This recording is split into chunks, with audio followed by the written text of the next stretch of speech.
ఒక రాజు అడవికి వెళ్ళాడట.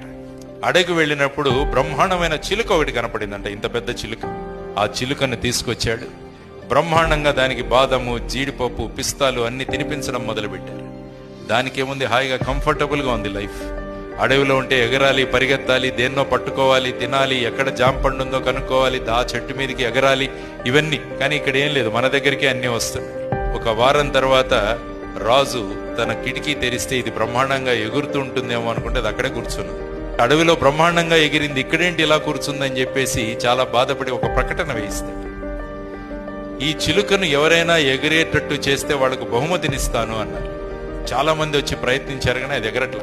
ఫైనల్ గా ఒక రైతు వస్తాడు.